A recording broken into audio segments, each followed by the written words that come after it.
¿Qué es la teoría de juegos? La teoría de juegos se encarga del estudio de los juegos. Sencillo. ¿O no? Porque ¿qué es un juego? Si yo te digo la palabra juego, ¿qué es lo primero que se te viene a la cabeza? Es decir, dime un ejemplo de juego. El parchís.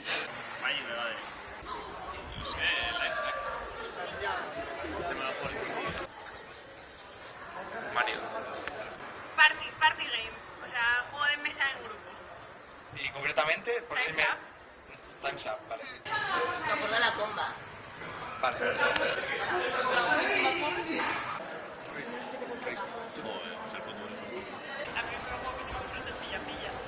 De toda esta recopilación, estos de aquí son juegos y estos no son juegos.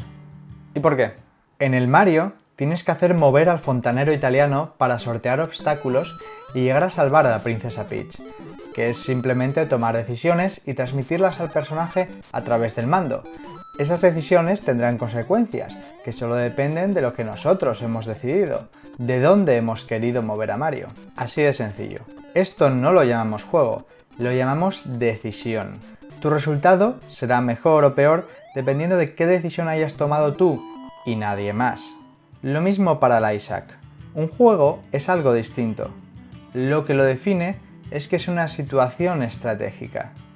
Esto quiere decir que es una interacción donde el resultado que obtengas no solo depende de las decisiones que tú tomes, sino también de las decisiones que tomen otros. Por esto, el Risk es un juego, ya que quien gana el juego, o qué es lo que ocurre durante la partida, no solo depende de ti, sino también de las decisiones que hagan el resto de tus amigos, lo que quieran hacer con sus tropas y sus cartas. Lo mismo para el parchís, el Time's Up, Magic, el Monopoly, Dragones y mazmorras, el fútbol y el pilla-pilla. Sobre la comba no estoy muy seguro.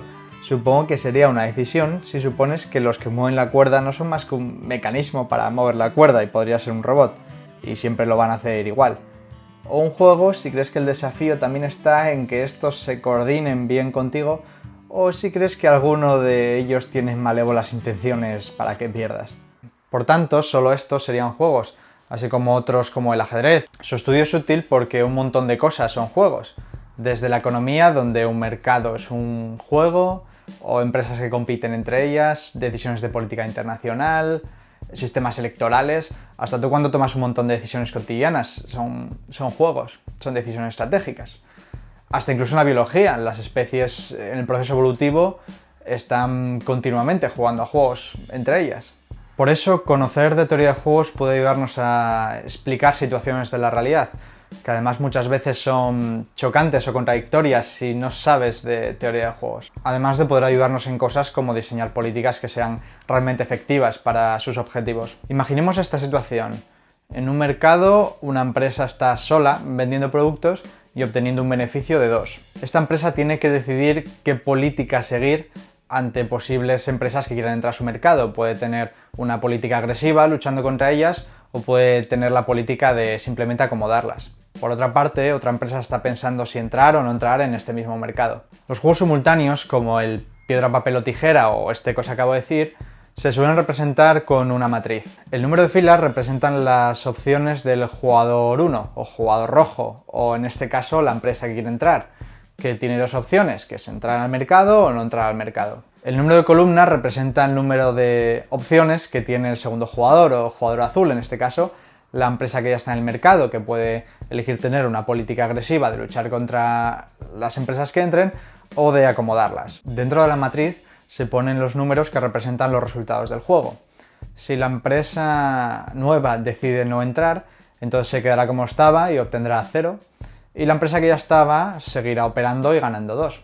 Como veis, los números que están a la izquierda y en rojo representan el resultado del jugador rojo, de la empresa nueva en este caso, y los números en azul representan el resultado del jugador columna, en este caso el jugador azul, que es la empresa que ya estaba en el mercado. Si la empresa roja decide entrar en el mercado, entonces pueden pasar dos cosas. Si la empresa azul tenía una política de competir, de luchar, entonces ambas empresas estarán compitiendo en precios y promociones y ambas perderán uno cada uno. Sin embargo, si tenía una política de acomodar, se repartirán esos beneficios de dos y ganarán uno cada una. Esta es la representación de los juegos simultáneos, pero los juegos también pueden ser secuenciales, donde un jugador elige después que otro. Esto pasa en cosas como el ajedrez, y este ejemplo que os he enseñado también podría ser secuencial. En este caso, primero la empresa nueva decidiría si entra en el mercado, y tras esto la empresa que ya estaba decidiría si luchar contra ella o acomodarla. En este caso, los juegos se representan en forma de árbol.